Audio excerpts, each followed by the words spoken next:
スニーカー好きな人たちはなぜニューバランスを選ぶのか。なぜファッション関係者はニューバランスに戻ってくるのか。なぜ立ち仕事の人たちはニューバランスが一番いいというのか。その答えは一連のこのシリーズにあります。今日はニューバランス900番台について徹底的に解説します。N キャップ、C キャップ、アブゾーブ、よくわからないテクノロジーも解説。ニューバランスの本質が詰まったシリーズ。この動画を見れば全部わかります。僕たちはニューバランスを履くんじゃない、乗るんだ。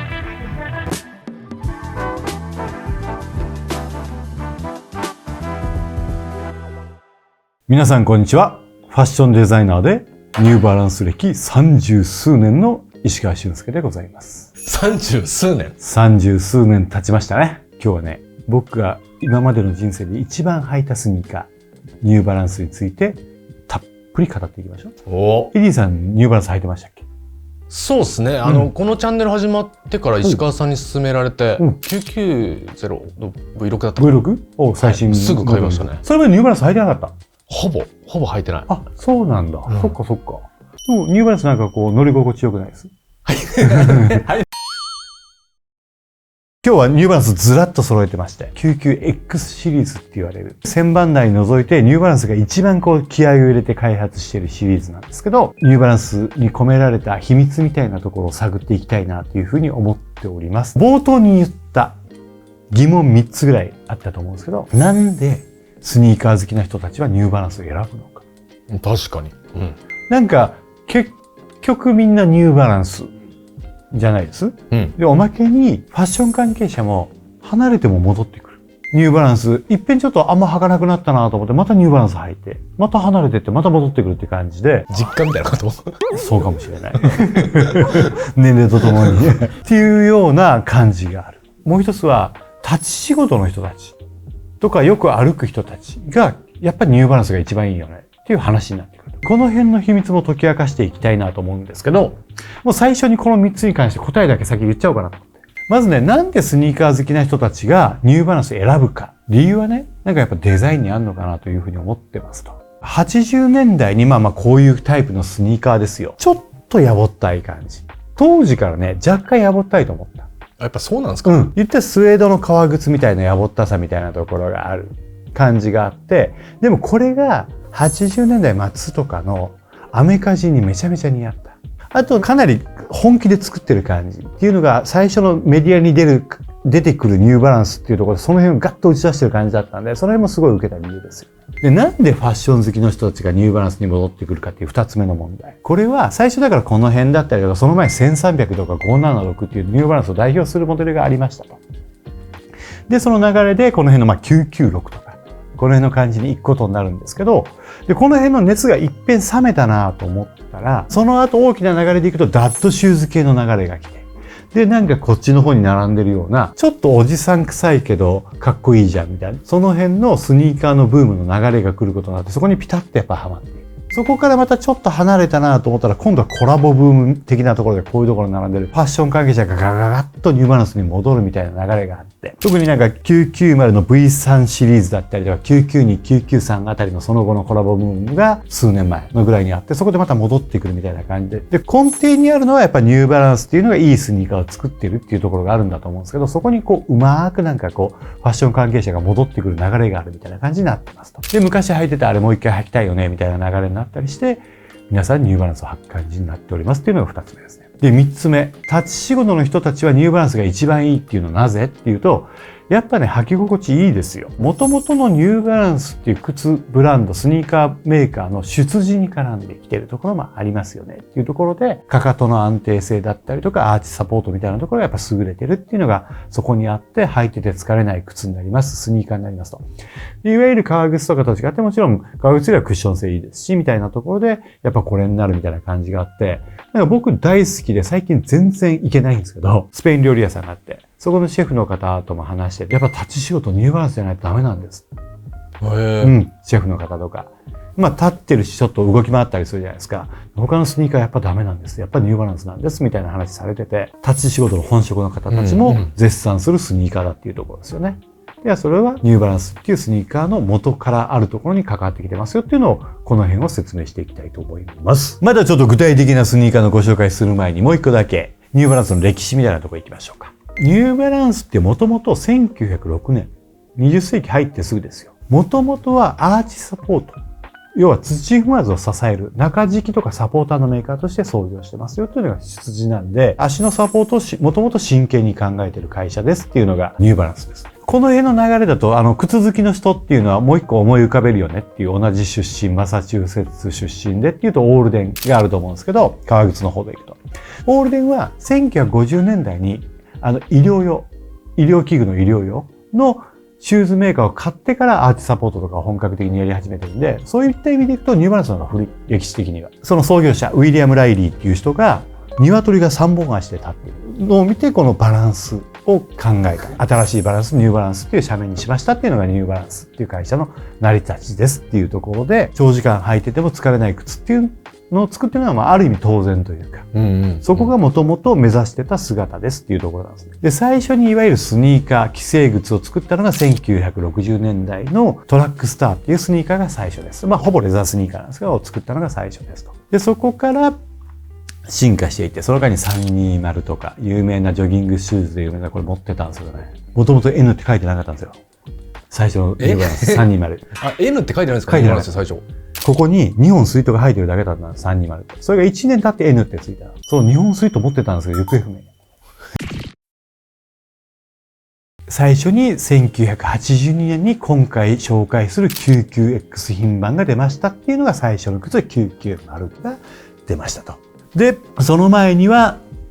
今でも復刻生産、日本のものも5年に1回される1300だったりとか。よりアウトドアの、今でいうトレイルランニングみたいな感じで576みたいなものが日本でも1980年代後半から一大ブームになって知られるようになったブランドですっていうところですね。石川さん、そのブームになった時、本当リアルタイム？超リアルタイムです。だから1300、576でめちゃめちゃリアルタイム。雑誌とかで取り上げられるようになって、当時言われてたのは1300をスニーカー界のロールスロイスみたいな言い方をして、やっぱ当時の他のスニーカーと履き心地が全然違ったんで、僕らもバンバン履いてました。1300高くて、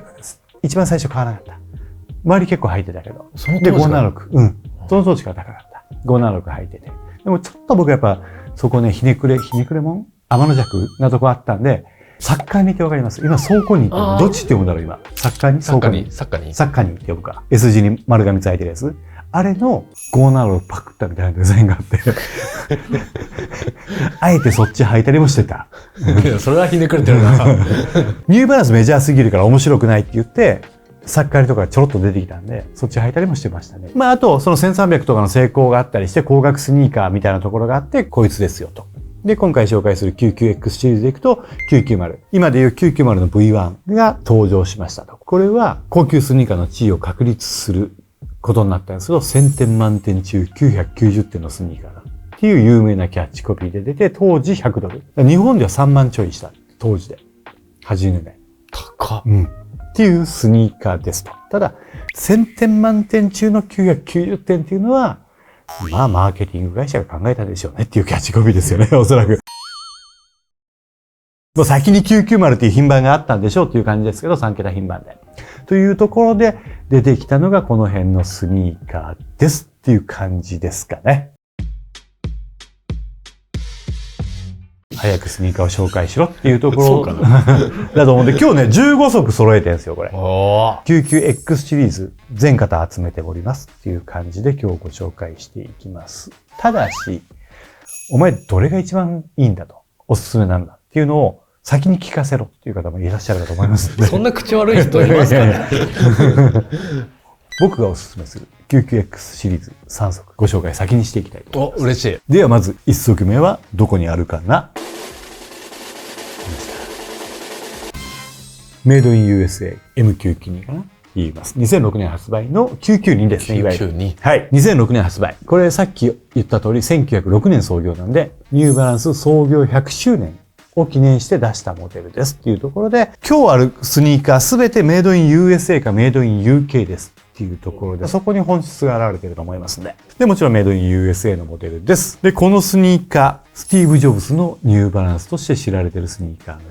一足ですっていうところで、全てのビジネスパーソンやっぱスティーブ・ジョブズにあやからないといけないと思いますんで、ビジネスパーソンが履くべきスニーカーナンバー1がこれじゃないかなという感じで思っております。で、デザイン的にも僕結構好きで、何がまず一ついいかっていうと、多分ニューバランス史上一番小さい N。初代がこのデカさですよ。半分以下でも。そう。で、最新バージョンはちょっと見えづらいですけど、このデカさですよ。990 V6 でこの大きさですよ。っていうところでいくとめちゃめちゃちっちゃいじゃないですか。N の主張がまあ一番小さめのニューバランスっていうところも気に入っておりますっていうのと、後でね、ご紹介するんですけど、これアブゾーブって言われる、SBS っていうんですよ、アブゾーブ。いわゆるナイキでいう AI みたいなやつが入ってて、履き心地もとてもいいスニーカーで、しっかりとした重厚感があって、履き心地が良くて長時間履いてても疲れない靴っていうのと、デザイン的にも一番完成された 99X シリーズかなと、このあたりが。992、993のあたりが。で、まあいろいろテクノロジーもしっかり詰め込まれたスニーカーで、一足目に買う 99X シリーズとしては最高の一足だと思います。ビジネスパーソンは全員履きましょうっていうものですね。はい。これ飛ぶように売れるな。いやいやでも、ファッション系の人だと、いや、992じゃないでしょ。993でしょ。っていう人も結構いる。僕はまあ992と993の最後の違いはこっちの方が N がちょっとでかいから、まあ992でいいんじゃないと思ってる感じですっていうところぐらいです。続きまして、2足目。いや、やっぱ最高の 99X シリーズは990品番から選ぶべきでしょう。990からスタートしてるんで、後でまたこの辺も番号を説明するんですけれども、となった時に一番おすすめが 990V2 だと思う。990品番としては2代目ですね。で、これ何がいいか。こいつはね、90年代末に出たものなんですよ。で、まあ、21世紀を見据えて作ったスニーカーかなという感じがして、それまでの、まあ、ちょっとこの辺の80年代、90年代のやぼったさを残しながら未来的デザインにしていった感じ。特にこのソールの感じとか良くないですか？ニューバランスらしくない曲線がいろいろ活かされながらちょっとね、他のメーカーさんを少し参考にしたかなみたいなところも含めて。と、それまでなかった熊取りみたいな、ここにこういうラインが入ってきたり、これ21世紀のニューバランスを代表するデザインになっていくんですけど、おまけに履き心地もめちゃくちゃいい。僕20世紀のニューバランスと21世紀のニューバランスの最大の違いって何かっていうと、アッパーのこの履いた時の柔らかい感じ、包み込まれる感じが20世紀の頃の方があったなと思うんですね。よりレザーの裏にパッドついたもので柔らかくくるんでる感じがあったなという感じが最後残ってるのがこのスニーカーかなっていう気がして。それの履き心地と、あとソールがアブゾーブ入ったりして柔らかくなったっていうところでの履き心地の良さと、まあちょっとこのいなたいけど未来的な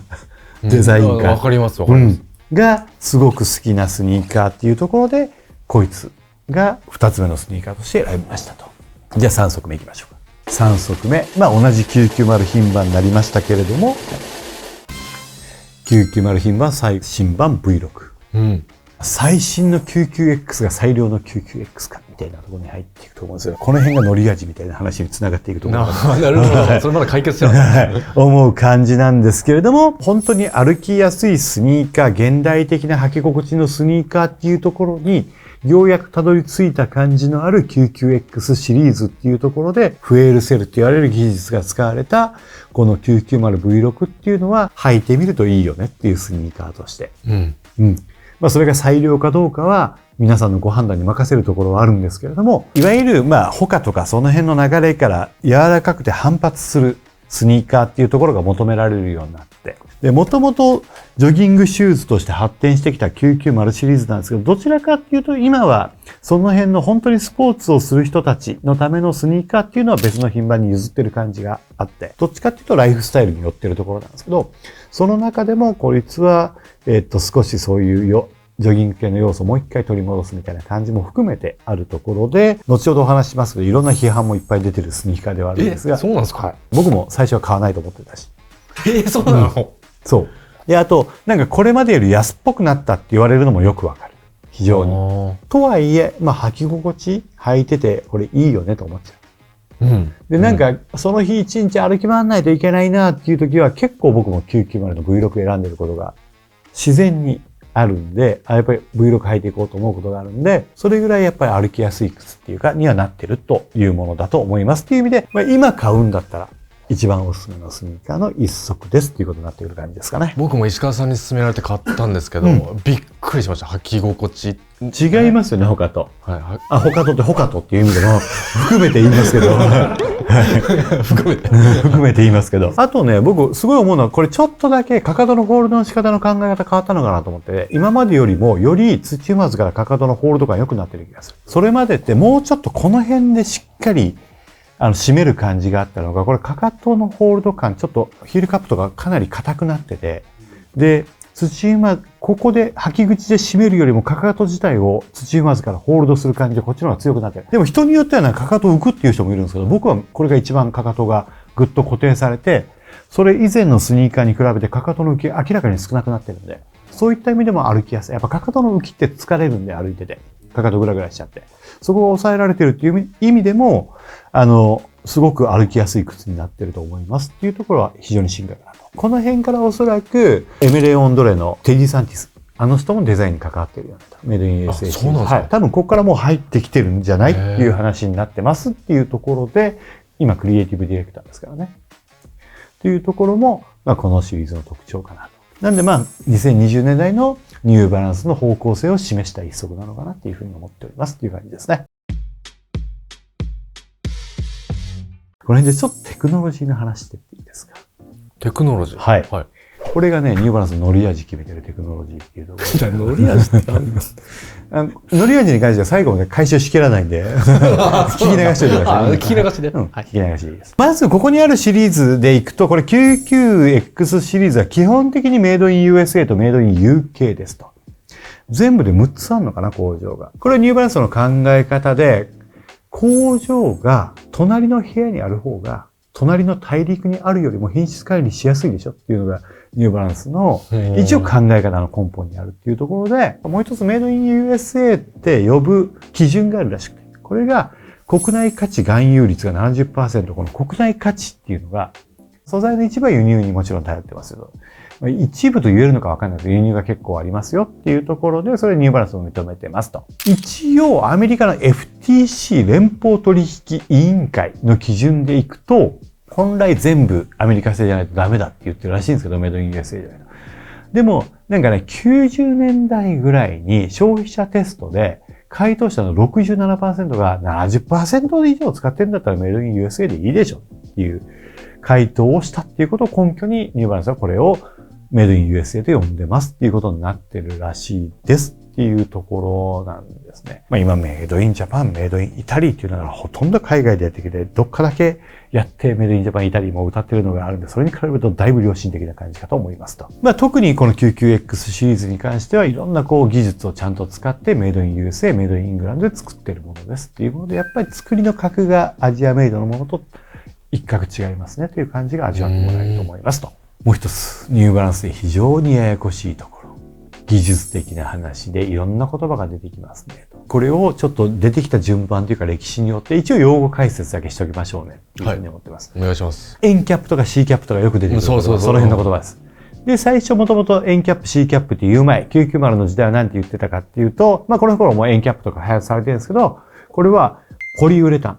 がまずでソールを作ってますよっていうのと、ここにこのパーツついてるじゃないですか。これニューバランスよくついてるじゃないですか。価格が安定されてる。これはね、モーションコントロールデバイスっていうんですよ。かっこいい名前。こんだけのパーツでめっちゃかっこいい名前ついてるでしょ。かっこいい。ここが要はかかとヒールを安定させて、かかとが外に向いたり内に向いたりするような動きが、特にジョギングする人たちにとって大きな問題になるので、それをちゃんと抑えるようなパーツをつけてますみたいな感じですと。で、その後出てくるところでいくと、ここに書いてあるの見えますかね？この辺にも書いてあるの見えますかね？ N キャップって書いてある。言葉は知ってる。いわゆる EVA って言われる弾力性のあるものをポリウレタンの硬いので包み込んでるんですよ。要は EVA だけだと縮んで横に逃げることによって、ぐにゃっと潰れるだけになっちゃうのを、周りをポリウレタンを入れることによって、それを弾力で返すみたいな感じになってくれると。二重構造になっているパーツを N キャップって呼ぶんですね。ただし、これポリウレタン。一番大きな問題。これニューバランス好きが悩む一番大きな問題が、こいつが加水分解すると。で、これが周りがボロボロになっていくっていう問題がありますっていうところなんですね。それを開発するために出てきたのが、99の中に入っちゃって見えないんですけど、C キャップって言われる。これも聞いたことないです。C キャップ。で、C キャップは何かっていうと EVA なんですけど、圧縮成形された EVA。で、ポリウレタン使ってませんっていうもので、軽くて浸りにくくて加水分解しないっていう特徴があるんですね。で、円キャップと組み合わせるんですが、基本的に。と組み合わせることによって使われてますっていうものですね。こっかな？この辺 C キャップですかね。これは日本の月吉が生産してた。一応開発にも関わってたとかっていう話がありますと。で、もう一つよく聞くかなというのがどれで、この辺でお見せするのがいいかな。ここでちょっとチラッとでかく文字書いてますね。アブゾーブ。アブゾーブ。はい。ニューバランスギナー必ず聞いたことある。で、この辺に青く覗いてるのが、これがアブゾーブですっていうので、途中からちょっとこの色は違いますけど、この辺にも見えるようになってくるとかですね。言ったらこれナイキ流エアですよ。で、これデュポンが開発した、エストラマーっていうかそのゴム製みたいなものなんですけども、しっかり衝撃を吸収してくれて、反発はほどほどっていうものです。だからエアほど弾ける感じではない。で、一番最初に使われたのが 99X シリーズではこの998って言われるモデルなんですけれども、で、この後、この辺になってくると、堂々と見えてくる感じ。この辺はやっぱりナイキとかあの辺の影響があるのかなっていう感じがするんですけど、見えてくる感じで、このアブゾーブにもいろいろ種類があって、今度アブゾーブ SBS って言って、これは確か992とか993もそうなはずなんですけど、SBS って下に入ってある。ちょっと見えないと思うんですけど、SBS っていうのは、それまでのアブゾーブが持ってた気泡が中にあったの気泡をなくしてゼリー状にしたもの。ノンセルラーエストラマーっていうらしいんですけど、これが992で初めて搭載されるみたいな感じで、アブゾーブ SBS っていうのが、要は気泡がなくなった、アブゾーブですっていうものですね。あとは、アブゾーブ DTS っていうのがあって、これ何かっていうと、デュアルデンシティ二層構造っていうことで、なんかデュアルテクノロジーシステムで DTS っていうらしいんですけれども、クッション性や安定性を高める別のフォーム素材を組み合わせて二層構造にしたアブゾーブをアブゾーブ DTS と呼ぶということらしいです。これが993に搭載されましたっていうところで、ここに DTS と入っております。993ですね。で、その後、現代的なところでっていうと、フェールセルっていうのが出てきますよっていうので、より高反発フォームになってまして、窒素ガスを注入して形成されている高反発ミッドソール素材っていうことなんで、窒素ガスが中に入ることによって反発性を高めてますと。で、これは、踏み込んだ時のエネルギーリターンをですね、より推進力につなげていくみたいな感じにしてますとよくわかんないんですけど、その辺の感じですっていう、履いてもらうと推進力になってる感じがわかると思いますっていうところで、それを積み込んだのが、990の V6 が最初になっておりますっていうことでございます。ただし、990 V6 に積んでるフェールセルっていう、これ何種類かのやっぱ硬さの違いがあるらしくて、どちらかというとしっかりめが積んであるっていうのがこっちで、もうちょっとジョギング系の別の品番とかになるともう少し柔らかいフェールセルが入ってますっていうのが、フェールセルの技術でございますあたりが大体この辺のニューバランスのテクノロジーを今ザザッとご紹介できたかなと思っておりますという感じです。さっき PU 加水分解するっていうお話をさせてもらったじゃないですか。997なんて特にこの辺ボロボロになってることはいっぱいあるんですけど、これに関して言うと一番のポイントは特に日本で置きっぱなしやめましょうねと。履きましょうっていうのが。履いてかかとに力がかかることによって中の気泡が潰れることによって呼吸させてくれた中の水分とかが出やすくなるんで、履いてる方が持ちが良くなりますと。寝かせずにちゃんと履きましょうねっていうのがこういうポリウレタン系の重要なポイントなんで、何年間も箱に入れて棚の中に入れてほったらかしてて出してみたらぬるっと滑ったりとかボロボロボロっと崩れてくるソールがパカッと外れるっていうことになりやすいんで、しっかり履いてあげてる方が持ちが良くなりますよっていう感じですかね。つまりね、ニューバランスはもともとランニングシューズですよ。で、その時々の考えられる最新のテクノロジーを投入して、とにかくスタビリティが高く、でもクッション性を持たせてるっていう両立。これってやっぱり両立させづらいんで、そこをうまく両立させていい靴を作ってるメーカーですっていうところですね。で、アッパーに関しては、土踏まず以降、履き口も含めてしっかりとガシッと固めることによって、例えばここにレザーのサドルって言われるパーツがずっと歴代使われてました。これもやっぱりこの辺の土踏まず部分のサポートをギュッとするためだったりとか、ヒールカップ、モーションコントロールデバイスとか、この辺でかかとをしっかり安定させるみたいなところを考えて作られているスニーカーがこのニューバランスですっていうところの話をしていくと、なんかこれもう完全にスニーカー界のポルシェじゃんみたいな感じがしてくると。アッパーがシット作って、実用で街乗りでも使えるけれども、スポーツカーとしてのスタビリティを追求したサスペンションみたいなところですね。というところで、一応回収をしないと言いながらしとくと、履くんじゃない乗るんだになってくると。ポルシェのようにってことですね。はい。もともと1300はね、ロールスロイスとかって言ってましたよね。あ、さっき、はい。でもそこにね、99番台とか9番台つけてくる、3桁9番台つけてくるとかっていうのは、明らかにそっち意識してんじゃないかなっていう感じがします。実際にね、ニューバランスも言ってるんですよ。技術者の人が。我々はそういうところも参考にというか、尊敬してますみたいなポルシェの話とかをしてるんで、まあ、そういう感じかなっていうところでいくと、992? こっちでもいいか。あ、ここに、どれだわかんなくなった。どれだどこ行ったいなくなった。あれいない。あ、ここにいるじゃん。一番目。991と。もうこれそっち好きの人って完全にポルシェじゃんと思ってると思うんですけど、歴代モデル911ってモデルで有名ですけど、あれ全部ポルシェ好きな人たち911って言うんじゃなくて型番でみんな呼ぶと。992とか993とか964とか930とか。っていうところでいくと、この品番どうなってるかっていうのを参考で表作っときましたっていうので。で、ポルシェ911はもともと901から911っていうのがあって、その後930、964、993、996、997といって、数字が戻って991、992っていって、最初が992になってますっていうのが現状なんです。これ結構なんかニューバランスも近いところがあって、最初990っていうのを言って、その後995、996、997とかいくんですよ。で、998、999まで行って、この後どうなんのと思ったら、急に990 V2 みたいな感じ。確かに。そこから991、992、993が行って、またここで990 V3 出てきて、993に関してまで行ったっていうところで行くと、ポルシェより一歩先を行ってるのがニューバランスですっていうのと、この99が頭についてっていう品番は実はニューバランスの方が先につけてますみたいな感じなんです。で、どちらもフラッグシップモデルですよねっていうところも似た感じかなと思っておりますっていう感じです。はい。じゃあ今度から乗り心地って言います。乗り心地って言ってください。誰も言ってないんで、馬鹿にされると思いますけど。はい。じゃあ、前回と紹介していきましょうか。長くなってるんですけど。はい。お願いします。行きましょう。じゃあ最初ね、これを大きく、80年代、90年代、2000年代、2010年代、2020年代の5世代に分けて特徴があるので、その辺を見ながら見ていきましょうっていう感じで、最初発売された80年代からいきましょう。一番最初のモデル、990。初代、1982年ですね。いわゆる V1 と言われるものですね。で、とにかく高いスニーカーでしたと。当時$100。普通のスニーカーの3、4倍はしたっていう値段です。日本では発売された時3万円台っていうことなんで、82年ですからね。1000点満点中990点のスニーカーだっていう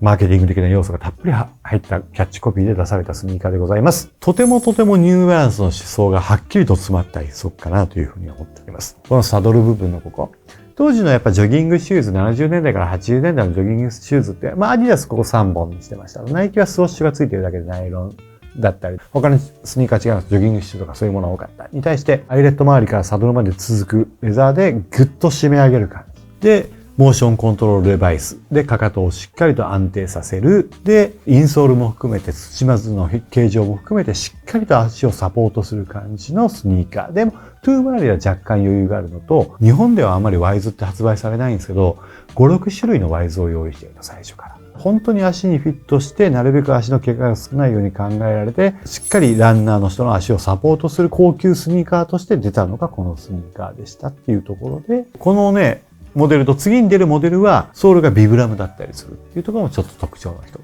すね。もう一つね、ニューバランスの大きな特徴でなんで履き心地いいのっていうところでいくと、スリップラスティングって呼び方をしてるらしいんですけど、インソール外してもらうと1枚でくるむような感じで下の真ん中のところ縫い目があるのわかると思うんですけど、これでね、足をクッとくるみ込む感じになってる。当たりが結構ね、しっかりしてるんですけど柔らかい感じがあって、履き心地も非常にいいっていうところも素晴らしいものですよね。このトラディショナルなニューバランスデザインっていうのが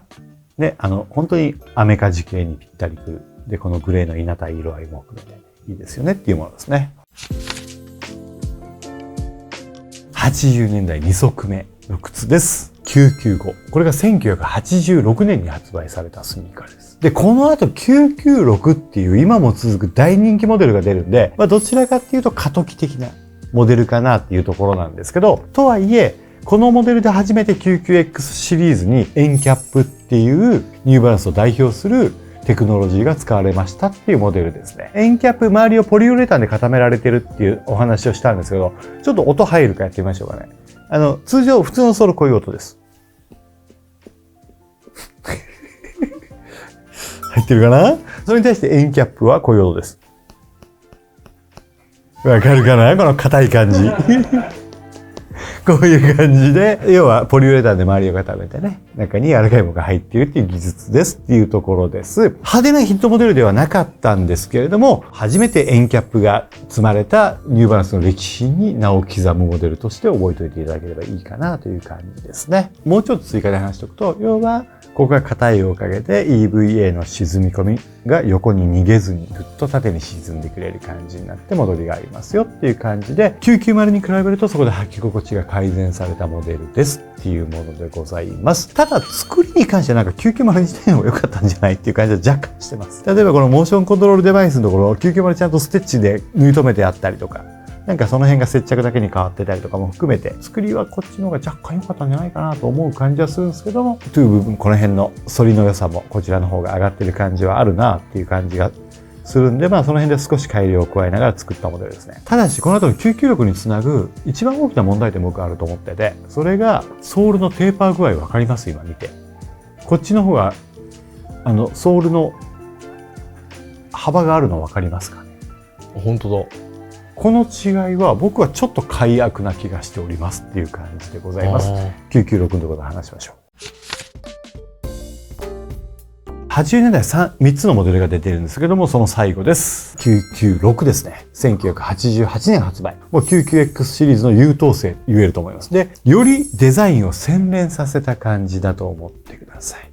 なんかヒール周りのデザインのこう流れる感じとかの違い分かりますかね？ 995 と見比べて。で、モーションコントロールデバイスもそのままでなんかただの U 字だったのが少しこうデザインされた感じになったりとかっていうので進化を遂げております。加えてこれはエンキャップと C キャップが組み合わされる感じになっておりますっていうところもソールも進化しておりますっていう感じで、高いクッション性と安定感が得られるスニーカーになっております。C キャップ履いてるよりよりへたりにくいソールになったっていうところも大きいのと軽くなってますっていう感じですね。人生で一番履いたスニーカーはこれのグレーですけど、996のグレー。多分3足を履き潰してる。で、常にストックを1足持ってたスニーカーですっていうので、本来ストックがどっかにあるはずなんですが、それも見つかりませんでしたっていうところで今日は借り物の赤で紹介しておりますっていう感じ。はい。もう一つね、特徴としては、デザイナースティーブン・スミスっていう人で、結構この人がね、その後出てくるモデルもデザインするんですけど、未来的なデザインを足していったりとかっていうところで、これ後にね、カニエ・ウエストとイージーつくんですよ。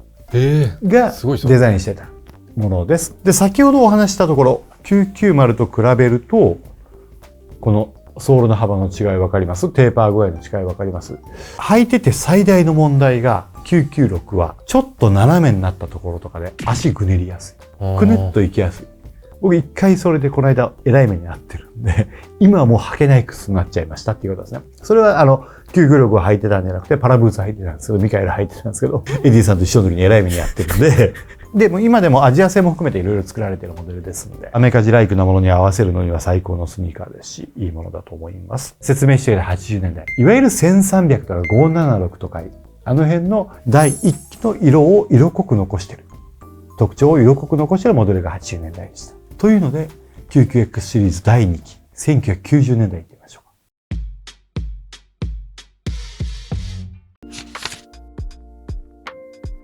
う。ちょっとここで宣伝行かせていただきたいと思います。商品告知。我々の商品のおかげがあってこのチャンネル成り立っておりますというところで、ぜひご紹介させてください。いいもん入ってきますというところで、8月6日、木曜日に販売開始をするオーガニックールサバイバルクロスシリーズでございます。サバイバルクロスって我が社で商標を取っているような生地目で商標を取っておりますというところで、我が社を代表する素材の一つでございますというところで、アルゼンチン、パタゴニア地方、その牧場いったら日本人僕が初めてっていうところで、自力で牧場を探し、伺ってきて、オーガニックウール育ててるっていうところ行ってきた。そこのウールを使って作っております。サバイバルクロスと言われるギャバ素材でございます。ウールの糸を3本を1本にする。これね、60言われる、昔で言うとすごい細い糸。今で言うとまあそこそこの中太ぐらいの糸なんですけど、それを3本より合わせることによって丈夫にして、より綾がキリッと立つようにしたギャバジンでございます。縦糸本数がしっかり多くて、打ち込みのいい生地です。しっかりして耐久性が高いです。長く着ていただける洋服になってます。フラノと同じぐらい重さある。縮重しっかりかけたのと同じぐらいのメーターあたりの重さだと思ってください。で、これはそのギャバジンの今回トップグレーで作っているチャコールのトップ。一番汚れが目立ちにくい色ですね。本当にガンガン着てもらう方にぴったりのジャケットだと思います。これ、スポーツコート。99,000円。かっこいい。今まだ10万円切ってるっていうと、ジャケットで言うといいプライスじゃないかなっていうふうに思います。ちょっとラーメン食うのも厳しくなってきた感じですけど、1000円だとね、日本もいいのでね。はい。うちの一番手羽の形です。ただ若干柔らかくドロップする感じになって、ウエストもストーンとしてるんですけど、着てもらうとちゃんとデザイナーがデザインしたジャケットだなっていうのが分かるように、本当にシンプルなものの中にそういうことを込めましたっていうもので、胸ポケットもなし。非常にミニマルなデザインなんですけど、シルエットで遊びがあるのが分かってもらえると思いますっていうジャケットですね。センターベントです。続きまして、重い生地がね、しっかりガツンとくるんで、こちら、マウンテンパーカーでございます。143,000円。丈夫な生地なんで、スポーツアイテム作ろうっていうところで、少し着丈長めなマウンテンパーカーを作りました。クラシックなマウンテンギアのシルエットっていうところでいくと、ヨークから袖まで繋がったパターンになっておりますっていうところで、ここの切り替えからそのまま袖が繋がっていってる感じ。ハンドウォーマーポケットがついて、裾にはマチ付きの収容力の高いポケットがついています。フードは脱着できるようになってます。で、この辺ちょっと開けてきていただいても大きめの襟が立ってくれてかっこいい感じで着れます。色いいでしょこれ、ダークブラウン。かっこいい。渋い、ちょっとボルドーがかったようなブラウンで、深みのあるパープルに近いような色合いがかっこいい一着になっております。ボルドー系とかっていうのも今トレンドカラーになってますんで、秋冬の。この辺をさらっと着ていただけるとかっこよくなると思います。コートじゃない？長い長い。ショートコートだけぐらいの、お尻は完全にカバーするぐらいの丈になってますんで、今だったらもうこの辺に細いパンツを合わせていただくのもかっこいいかなというものですね。モード的な着方もしていただけますし、もう少しクラシックな着方にも対応できるようなマウンテンパーカーでございます。定番パンツシリーズが続きます。フラットテーパードトラウザー。フラットっていうのはタックなしですね。フラットフロントっていう意味ですね。で、そこから緩やかにテーパードしていくシルエットで、うちの中では今シーズンでいくと比較的細身のシルエット。でも腰回りはしっかりゆとりがありますっていうものです。テーパードしていって綺麗に落ちていくタイプなんで、ちょっと細身のパンツが欲しいよっていう方はこのパンツ選んでいただくのが一番モダンな感じで履いていただけると思います。先ほどのスポーツコートとの組み合わせも非常に綺麗に履けるパンツになってます。で、後ろ身頃は、ゴム入り。このゴム入り、後ろ身頃ゴム入りっていうの、わかんない。他のブランドでやってたところ、それ以前あったかもしれないですけど、おそらくうちが広めたと思ってください。皆さん、フロントマーベルトにして、後ろゴム入れて、綺麗なパンツを楽に履けるようにしたっていうところは、ずっとやり続けている仕様ですね。続きまして、ダブルプリーティッドセミイージートラウザーズです。これで56,000円です。これは2本タックが入って、腰回りしっかりとゆとりがある感じですね。これも同じく後ろがゴムが入っているっていうもので楽に履いていただけますし、ウエストサイズはあまり気にせずに選んでいただけるパンツになっております。ちょっとだけこのタックがね、脇側に逃げる感じになってるんです。これかっこいい。これがフロント側の見た目。かっこよく印象付けるんで、そろそろこの辺にパンツにシャツとかインしてきてもらったりするときにもかっこよく履けるパンツになっておりますっていうもので、めちゃくちゃ便利。ちょっと太めなんですけど、太めのパンツの中では一番素直なシルエットでめちゃくちゃ便利なパンツです。最後、パンツもう一本あります。フラットフロントワイドトラウザーズって呼んでまして、これもフラットフロントなんでタックなしです。ヒップ周りとか少しゆとりがある感じが裾までズドーンと落ちるシルエットですね。昔でいう土管みたいなシルエットになっておりますっていう感じで、一番この中ではモード感あるパンツだと思っていただいていいと思います。で、ワイドなんで合わせる靴選ばないっていうところでいくと、こういうニューバランス的な靴とかも合わせやすいシルエットになっていると思います。隠してくれるんで。もちろんブーツとかでもかっこいいですし、革靴でも合わせられるっていうところの汎用性の高さ。で、一番ファッションなシルエットになってくれるパンツだと思ってください。なんで、ベーシックにもうちょっと履きたいよっていう方は前2型選んでいただいて、もうちょっとファッション感強くしたい、モード感強くしたいっていう方は、このシルエットを選んでいただけると。これは後ろゴム入ってない感じですね。で、色ちゃんとご紹介できてなかったんですけれども、これブラックがあります。ダークセージっていうこのグリーンっぽい感じね。で、ダークブラウン、先ほどのこのかっこいいボルドー系な色もあります。で、チャコールはトップですね。トップグレー。ぜひ8月6日木曜日販売開始いたしますので、お買い求めいただけると、このチャンネルでますます皆さんにいろいろな情報をお伝えできることになっていくと思います。お願いいたします。ここでハイテク時代が到来。90年代的な未来感のあるダットスニーカーに進化していく時代でございます。995、996、997、なぜ990から995に飛んだかわかんないんですけど、99の後ろバンダイがこの辺続いていきますっていうところで997ですね。これが1990年に発売されたモデルです。大きな特徴は、なんかシャキーンと彫刻のようなこのモデル。エンキャップでガチガチに固めてる。このソールとモーションコントロールデバイスにつながるところ、この辺のソール周りとアッパーの変化ですね。ぐぐっとせり出してサドルがぐっと後方に行って、よりおじさん臭いダッドスニーカー化をしたデザインです。でもこれもスティーブン・スミスがニューバランスで最後にデザインしたのがこの997だって言われてますっていうものでございます。こっからニューバランスの本当にダッドスニーカーらしさが全開になっていくモデルです。996はちょっと整理整頓しながらデザインを洗練させていったっていうところでいくと、こいつはもうちょっとなんかエンジニアリングを見せびらかすみたいな感じで作ったモデルと考えてもらっていいかなと。で、N キャップと C キャップを別々に重ねるんじゃなくて、中に同じユニットの中に両方組み込んじゃったりとかして、で、モールドして作ったりとか、そういう技術をモリモリっと入れていって、あとね、ハイトレルストラップっていうんですけど、ここに履き口のところ、樹脂製のストラップ。990V5 でもう一回こういうパーツ出てきて、結構批判されるんですけど、この頃もう使ってますっていうところで、これで履き口をギュッと締め上げるところに役立ってます。実際、本当はニューバランスのスニーカー、ここ2つ必ず紐通してくださいね。ちゃんと履くときは。ギュッと締め付けられ、かかとのホールドもいいんで、サドルからでギュッと締められ、履き口締められ、かかともホールドしてるっていうところで、ギュッと足を安定させる。でもワイズはいろいろあるんで、ワイズに合わせて履ける。そこにいろんな、サスペンション代わりになってくれるような安定と反発の両方を満たしてくれるソールがついてるっていうところがこのスニーカーの特徴で、それがすごく技術的に詰まったスニーカーだと思いますと。で、アウトソールは XAR の1000っていうカーボンラバーを使ってますっていうところが耐久性も高いものです。で、これね、なんかソールめっちゃ分厚く感じません？この辺の世代と比べて。でも実は90年代のニューバランスって履き比べると分かるんですけど、実はソールちょっと薄いんですよ、これ。ここがせり上がってきてるんでより高く見えるだけで。モーションコントロールデバイスまでが一体化される感じになってすごく厚底感あるんですけど、実はそこまで分厚さがないっていうのも90年代ニューバランスの特徴ですね。で、このモデルもう一個逸話があって、これ工場をなんか移転させるかなんかになって、このモデルの終わった直後かな ?998 の時代とかに。で、その時になんかね、このソールの、金型なくなっちゃったんですね。移転させる時に。そう。で、復刻できないモデルだったんですよ。でもこれ、UA とノンネイティブがコラボしてるんですよ。それは後に出てくる998のソールを997のアッパーにつけてるんですよ。で、マニアの間では 997.5 って呼ばれているモデルが存在しますと。今結構プレミアム率高いですよ。ノンネイティブのモデルとかっていうのがありますっていうモデルですね。続きまして90年代2足目998。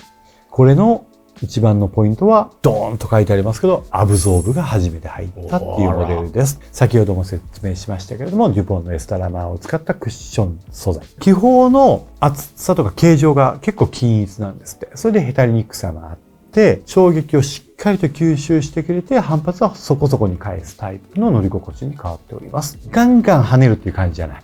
ぐっと吸収してくれる感じですね。それまでのでいくと N キャップと C キャップを組み合わせた技術みたいなところにこのアブゾーブが入ってくれるナイキのエアの、僕はエアよりもこっちの方がアブゾーブの方が好きなんですけど、履き心地はより日常使いしやすくなった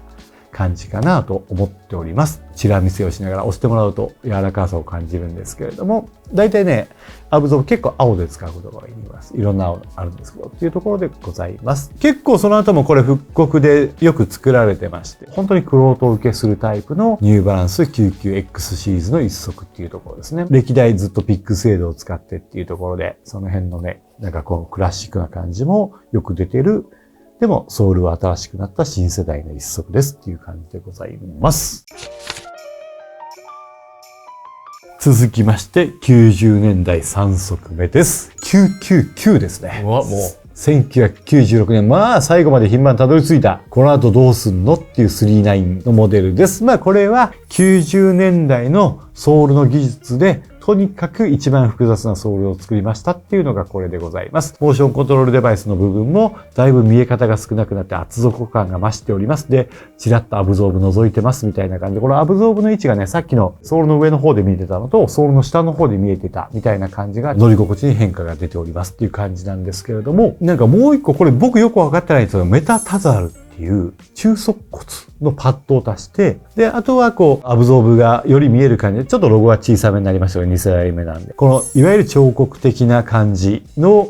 ソールのデザインの進化系みたいな感じになっておりますっていう感じで、99X シリーズの中でも一番モリモリなスニーカーの一足かなっていう感じで思っております。とてもいいスニーカーです。あとはこのデザイン。その後とその前と分岐させるところの最後のデザインみたいなところでここを好きになれるかどうか、このダット感を好きになれるかどうか、分かれ目になると思うんですけども、非常にいいスニーカーでございます。で、ここで999までたどり着いてしまった品番がこの後どうなるかっていうところでございます。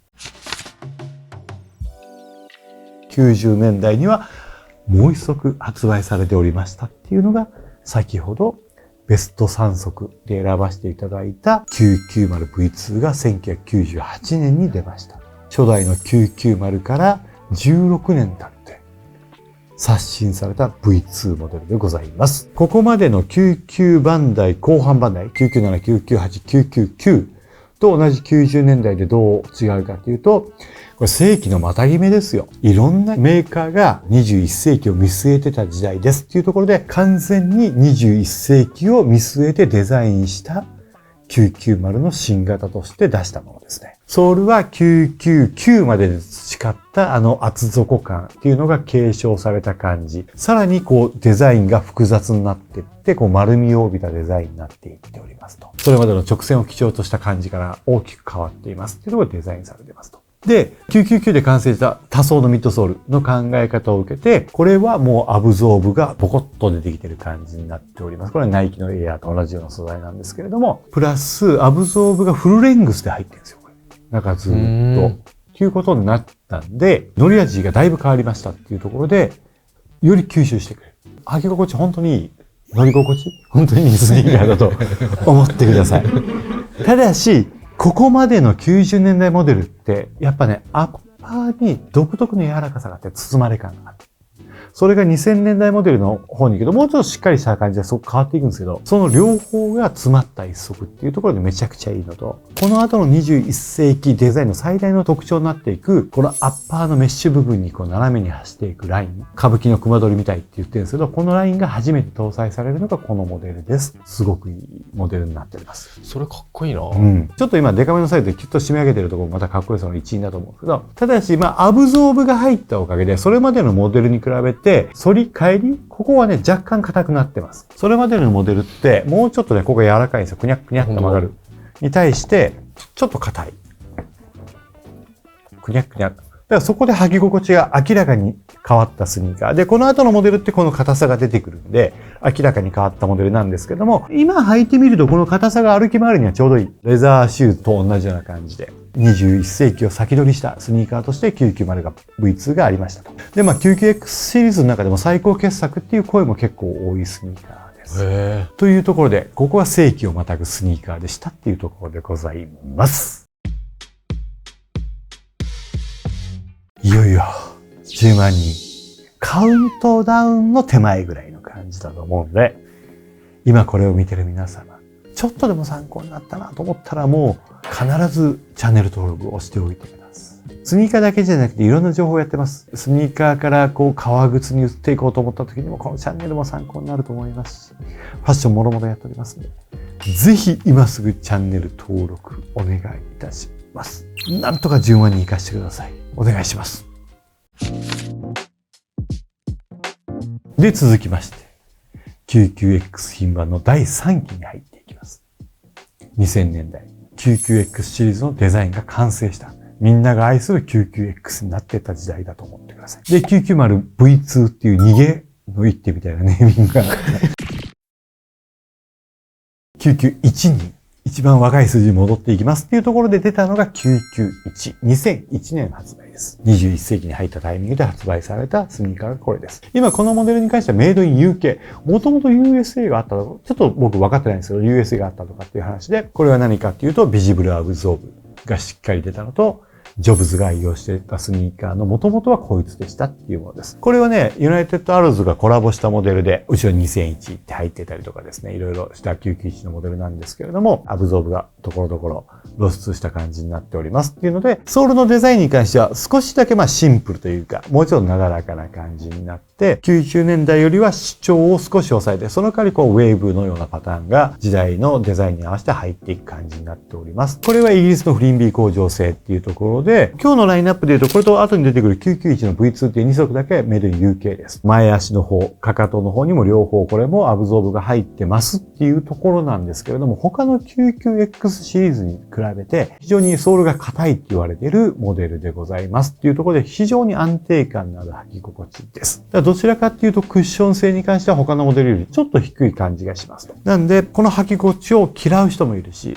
逆に好きだって、このスタビリティ感が好きだっていう人もいる。初代990とかにちょっと近い感じの硬さがあるソールだと思ってください。90年代 99X シリーズってもう厚手のソックスでくるまれてるみたいな感覚があったのが、もうちょっと違う履き心地になりました。おそらくこの切り替えのパーツとか増えてったりとかっていうところも多いと思うんですけれども。で、もう一つ、21世紀の 99X シリーズの最大の特徴、デザインの特徴、先ほどこの熊取りみたいなところを紹介しましたが、もう一個出てきます。ここまでのモデルって、このサドルって散々言ってた、ここ N が乗ってるパーツ。こことアイステイとかっていう言い方をされるこのシューホール周りのパーツが一体で繋がってるじゃないですか。だからこれでキュッと縛り上げる感じの一体感があったのが、ここでデザイン的に分割されるんですよ。わかりますか？はい、はい。これでデザインの印象大きく変わるんですね。そのを引きずってた感じが、で、この21世紀的デザインに入ったのが V2 なんです。V2 はまだここ、切り替えがないのわかりますかね、うん、で、こっからこう変わることによって、その後の 99X シリーズを代表するようなデザインになりましたっていうのが、このモデルですね。ここで、一つ、このデザインの完成形が出来上がって、今みんながイメージする 99X シリーズみたいなところの形になりましたっていうのがこのモデル。で、スティーブ・ジョブズが履いてましたっていう話をしましたけれども、2007年 iPhone の発表、初披露した時のプレゼンテーションで、ジョブズが履いてたのは991だ。だから先ほど992が全てのって言いましたが、それはその後、スティーブ・ジョブズも992に履いてるっていうモデルって言われておりますっていうところで、これも全ビジネスパーソンがヒット商品を作りたければ履かないといけないスニーカーと。続きまして、大好きなモデル992が2006年に発売されました。これはニューバランスが100周年を記念して作ったモデルの一つです。アブゾーブ SBS という新しい技術を使ってよりプニット感が増えた感じで本当に履き心地がいい、ホールド感がいい靴に仕上がっています。技術的にそういうところが出たのと、991からちょっと991のが若干シャープな感じがするのがもうちょっと丸っこい感じの印象が出て、このやぼったさとデザインの良さのバランスのギリギリのところを攻めたですねデザインになっておりますっていうところが大好きなモデルでございます。で、これね、アブゾーブ SBS っていう風に進化してるんですけれども、SBS って何っていうと、一応スチレンブタジエンスチレンっていう名前らしいです。スチレン2回出てきた。はい。それが何なのかはよくわかっておりませんっていうところでございます。でもへたらないっていうところが非常にこのアブゾーブの特徴だっていうふうに言われているものですね。これブラックですけれども、ニューバランスのブラック何がいいかって、この辺そんな汗てないですが、こっちの方が汗てるかな。でこれもっと洗ってたりしたらもっと色汗ていく。で、白い毛羽が目立っていくっていうところが、なんか履き込んだ靴っぽくなっていって、普通のスニーカーってやっぱ履き込んじゃうとちょっと嫌な感じになっていくところがあると思うんですけど、ニューバランスってその履き込んだ感じもまたちょっと愛おしくなっていくような感じがあるところで、その辺も含めて愛せるスニーカーじゃないかなっていうふうに思います。あと、そう、これね、992ってね、出てから当分復刻されなかったんですよ。2010年まで作られてて、で、生産終了から10年経った2020年にようやく復刻されたんですね。で、みんな、買いまくったっていうスニーカー。ただし一点違いがあって、最初に出てたモデルって、アイレットがね、6つあったんですよ。この縦の2つ除いて。1、2、3、4、5に今なってるんですよ。6つあったんですよ。なんかどうも、レディースのモデルかなんかをサンプリングして5つになったとか言われてるんですけど、これは本当は6つある方が嬉しいなっていう感じはしますっていうものですね。2000年代3足目ですね。993が2008年に出ました。で、これは Absorb DTS、ダイナミックトランジションシステムが積まれているものでございます。ウォーキング系スニーカーの最高傑作の一つだと思います。クッション性も非常に優れている履き心地のいいスニーカーで、好みは992が好きか993が好きかっていう本当にどうでもいいような微妙な違いだと思うんですけど。どうでもいいんだ。どうでもいいぐらい、はい、微妙な違いだと思うんですよ。一般の方からするとですね。ここが分かれるところで、僕は単純に N の小ささで992を選ぶことが多いんですけれども、993も大好きなスニーカーです。履き心地に大きな劇的な差があるかっていうと、そこまではないと思っていただいて、どちらを選んでいただいても間違いない一足だと思います。っていうので、この辺のモデルって結構コラボもいっぱいあったりするモデルですし、そのコラボ相手が好きな方だったりとかっていうのを選んでもらうのもいいかなと思いますし、カラーも大体似た感じなんで、パッと見どっち入ってるか分かんないですからね。っていうモデルなので、どちらを選んでいただいてもいいと思います。続きまして、第4世代行きましょうか。2010年代に入っていきます。で、2010年代は、どちらかというと2000年代デザインを踏襲した感じで、さらにジョギングシューズとしての完成度を高めていった時代だと思ってください。これも名作と言われる V3 が誕生しましたっていうのが2012年です。これは初代から30年経ったところを記念して V3 として出ましたっていうものでございます。先ほど説明したアイステイとサドルが分かれるデザインになってたのが V3 はまた繋がったデザインになりました。ただし途中から分岐する形によりややこしいデザインになっていったっていうのが V3 です。この辺の影響でどちらかというと流れるような流線形のようなデザインになって、それまでのボテッとした感じからよりスマートな感じになったのがこの2010年代の特徴だと思います。で、V3、この後の V4 と合わせて本当に走ってた人たちにとって非常に評判のいいスニーカーだっていうふうに聞いています。聞いていますっていうのは僕は一切ジョギングをやらないんで。ちょっとね、これね、またね、それ良くなってんですよ。アブソーブの入れ方が分かれてんのかなっていうところと、もう一つ秘密があるのが、これまでってアウトソール一体成形されてるの分かります？ヒールまで続いて。それに対して、これって分割されてるの分かりますかね？で、白い部分見えてるのはこれミッドソールなんで、ミッドソール柔らかい部分なんで、ここを分割することによって、昔の感じもう一度みたいな感じだと思うんですけど、ぐっと曲がるスニーカーにまた戻ってますっていう感じです。ここでまたね、少し進化が出て履き心地が変わった。で、ランナーの人たちが走りやすいって言っている理由の一つがもしかしたらここにあるのかもしれないな、というふうに思っています。で、この V3 に関しては結構コラボもいっぱい出てたモデルですっていうところで、例えばこれはボデガっていうボストンの店ですね。ボデガと2021年にコラボしているモデルですね。こっちは発売された2006って入ってて、こっちは2021っていう逆。いいのか、が入ってるモデルですね。デザイン的にもより洗練されて、よりランナーのことをちゃんと考えたみたいな感じになっているところですかね。エンキャップも広くなってっていう感じですね。というスニーカーでございます。っていうのが V3 でございました。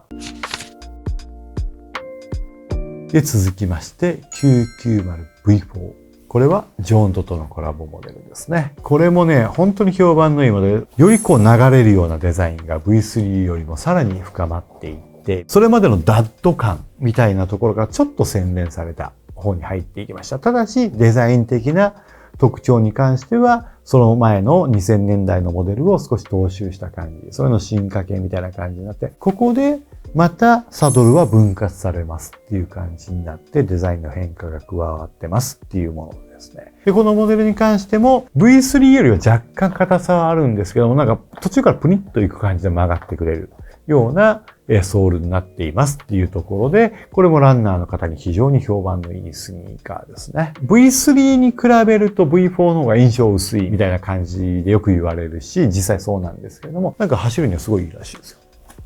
ジョギングやってる人たちね。そこにそうにご3名の皆さんもうそういうかつてのファッション業界人とは全く違う感じだし、かつてのそういうメディア系の人々はもうちょっと自堕落、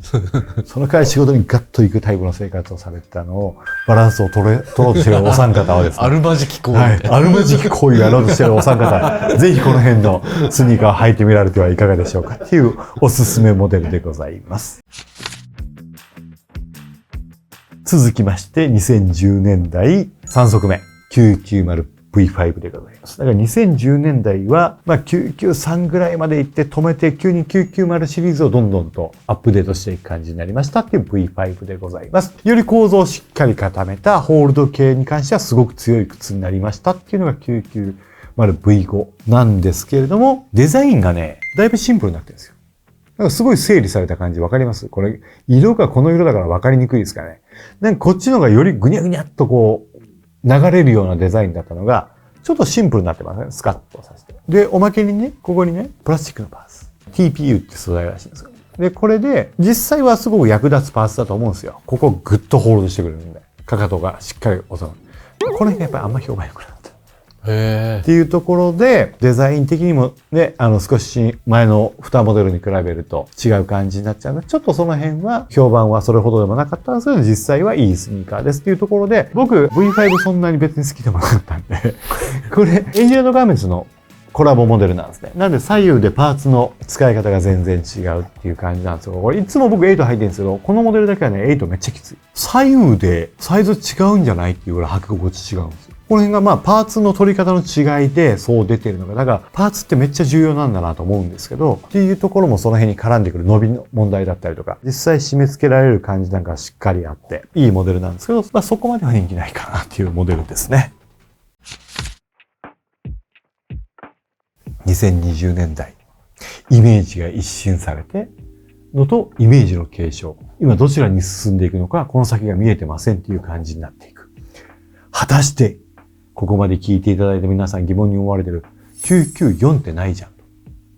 確かに出てきてない。今、ニューバランスの永久欠番のようになってる994番が出てくるのかどうかっていうところが2020年代一番の注目になると思うんですけれども、そんな中出てきたのが990の V6 直近一番の問題作でございます。何が問題作か、エリさんも履いてらっしゃって実際履き心地めちゃくちゃいいっていうところなんですけれども、出た瞬間買わないと宣言した人たちが非常に多かったスニーカーです。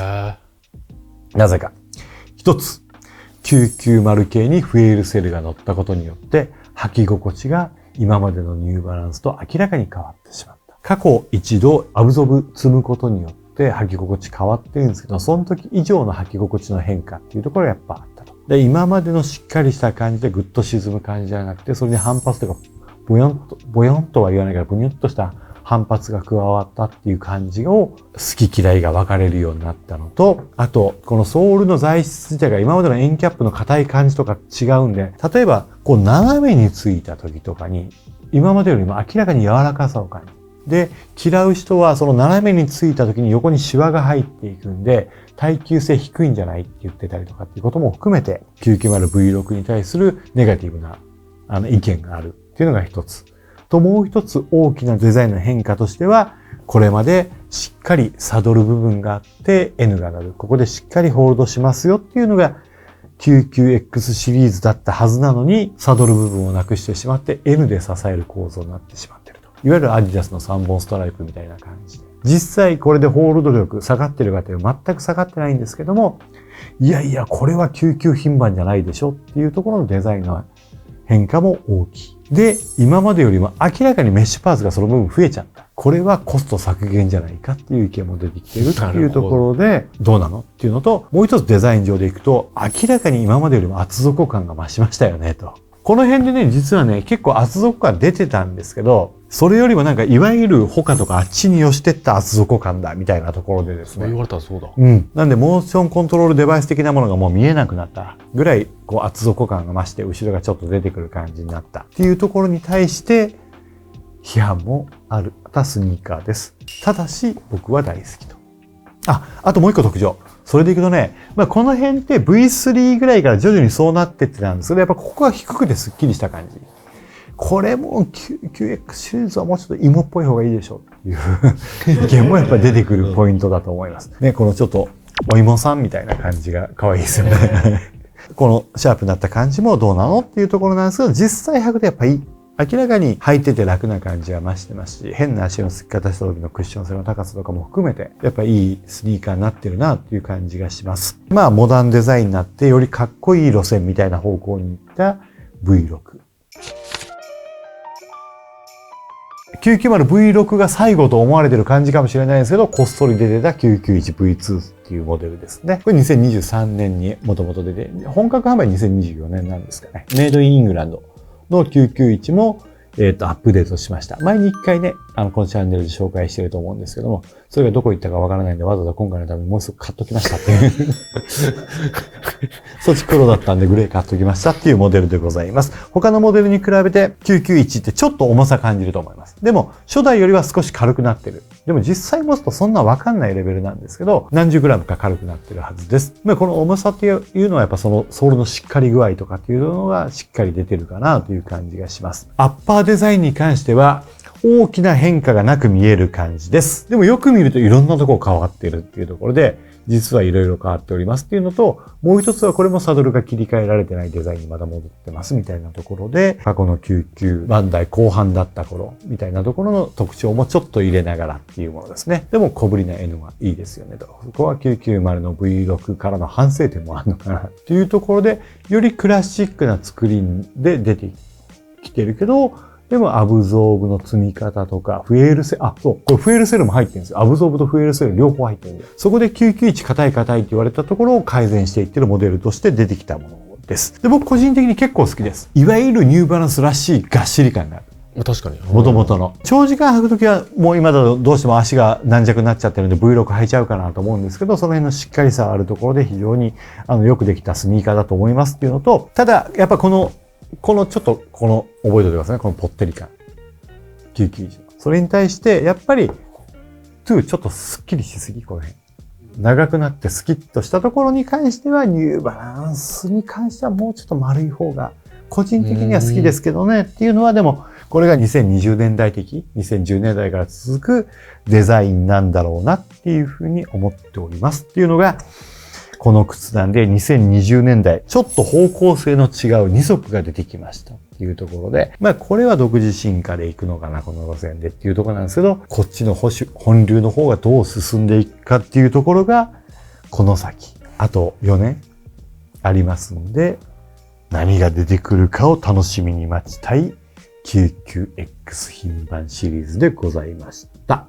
あと1足か2足は出てくる可能性がある。これでいくとね、80年代3足、90年代4足出てるんですよ。で、2000年代3足、2010年代3足なんで、おそらく3足だけど、この V2 をどう考えるかですよね。メイドイン USA で3足攻めてくるのか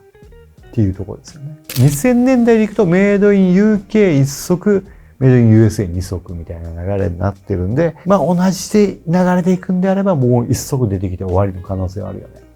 それが 990V7 になるのか、994出るのかっていうところです。なんか99品番つけるのって会長の承認がないとダメなんですね。そうなんですか？勝手につけれない企画チームとかが。よし、それだったら994でいけという一言が出るのか、どういうモデルが出てくるかっていうところは、この後のお楽しみっていう感じですかね。長かったですけど、一応全モデル15足全部紹介したと思いますんで。すごいな。そんな動画、ニューバランスの公式じゃないところが。やっとなかなかないと思いますよ、多分。分かっていただけましたでしょうか。皆さんのお気に入りの一足が見つけられましたでしょうか。本日のまとめ、ニューバランス 99X シリーズは履くんじゃない、乗るんだ。ここで使ってきたか。ここで使ってくるのか。逃げてやった。でもね、そのくだり面白かった。やっぱポルシェとのなんか、その別に公式じゃないけど、実はその辺お互いがね、なんとなくこう時代のシンクロニシティみたいなものが働いてるぐらいの感じで言っておきましょうかね。はい。石川さん、これ全部リアルタイムっていうか世代で通ってるじゃないですか。でも出てきたの無視してた時代も結構この辺最初出てきた時はね、これは履けないと思ってました。おーその今自分がその時着てる格好とも合わないってこと。正直どう思います？こっちに投げてきた。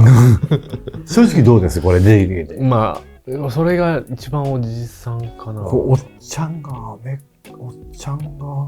走るために履く靴じゃん。なんかアメリカの白人のおじちゃんのイメージ強すぎませんこれ。やっぱりそうか。そうやっぱもともとニューバランスって白人のアメリカのおじちゃんのイメージの靴だったんですよ。だから本当に320とかも含めて。だから90年代頭とかアメリカ行ってる頃に、やっぱボストンの白人のおじちゃんとかニューバランス履いてる人めっちゃ多かった。だからそのイメージめっちゃ強かった。それこそ320の古いやつとかみんな履いてましたからね。年取ってくると似合ってくるってこともあるんですか？それもあると思う。それもあると思う。あとだからダッド系のスニーカーとかっていうのはわざとそういうおっさん臭いスニーカーを履くはファッションの一つになったからいいんですけど、当時のリアルおっさん靴みたいなのなかなか履けないでしょ。まあもちろん好きだった人いると思うんですけど、いや無理でした。もう一回最後言っていいですか？これすっげえ批判されるんですけど、ニューバランスってその芋臭さ楽しむ靴みたいなところを、もう一回ちゃんとみんな認識しておいた方がいいと思うんです。それをニューバランスすっげえおしゃれって思って履いてる人はもうちょっと考え直した方がいいのかその美的感覚とか含めて、また批判されそうですけど、そこはそれを楽しむものなんで、皆様チャンネル登録、高評価、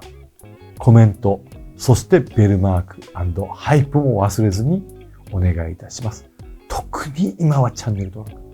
ここまで見てくださった方々、まだチャンネル登録してないっていうんであれば必ずしておいてください。絶対にお役に立つ情報をお届けいたします。よろしくお願いいたします。